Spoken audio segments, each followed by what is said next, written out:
تو آج آپ نے یہ نفل ضرور ادا کر لینے ہیں۔ سب سے پہلے ان نوافل کی نیت کس طرح کرنی ہے کہ 4 رکعت نماز نفل صلاۃ التسبیح منہ میرا طرف خانہ کعبہ شریف اللہ اکبر کہہ کے آپ نے ہاتھ باندھ لینے ہیں۔ اس کے بعد آپ نے ثنا پڑھنی ہے، ثنا کے بعد 15 مرتبہ تیسرا کلمہ پڑھنا ہے۔ پھر اس کے بعد آپ نے سورۃ فاتحہ شریف پڑھنی ہے۔ سورۃ فاتحہ شریف کے بعد آپ نے جو بھی سورت پڑھنی چاہیں وہ آپ پڑھ سکتے ہیں۔ اس کے بعد پھر آپ نے 10 مرتبہ تیسرا کلمہ یعنی سبحان اللہ والحمد للہ ولا الہ الا اللہ اللہ اکبر پڑھ لینا ہے۔ اس کے بعد آپ نے رکوع میں چلے جانا ہے۔ رکوع کی تسبیح یعنی سبحان ربی العظیم سبحان ربی العظیم سبحان ربی العظیم پڑھنے کے بعد پھر 10 مرتبہ تیسرا کلمہ سبحان اللہ والحمد للہ ولا الہ الا اللہ اللہ اکبر پڑھ لینا ہے۔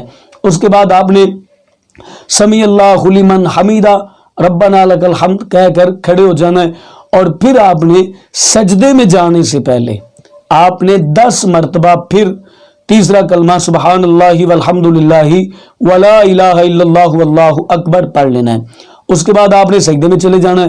سجدے کی تسبیح پڑھنے کے بعد یعنی سبحان ربی الاعلیٰ سبحان ربی الاعلیٰ سبحان ربی الاعلیٰ پڑھنے کے بعد پھر آپ نے 10 مرتبہ تیسرا کلمہ سبحان اللہ والحمد للہ ولا الہ الا اللہ واللہ اکبر پڑھ لینا ہے۔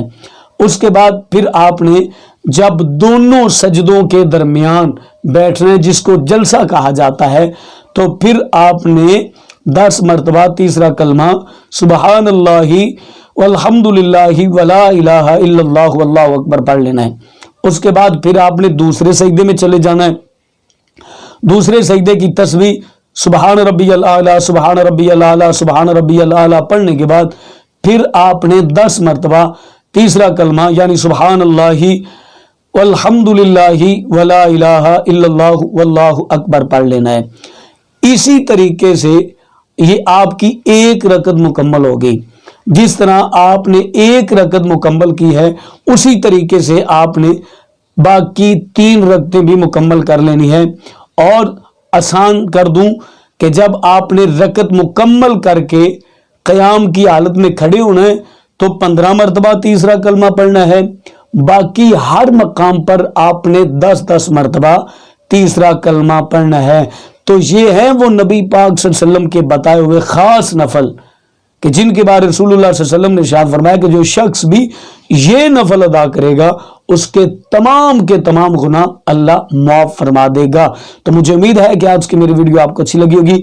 اپنی فیملی کا بہت سارا خیال کیجیے گا۔ اللہ حافظ۔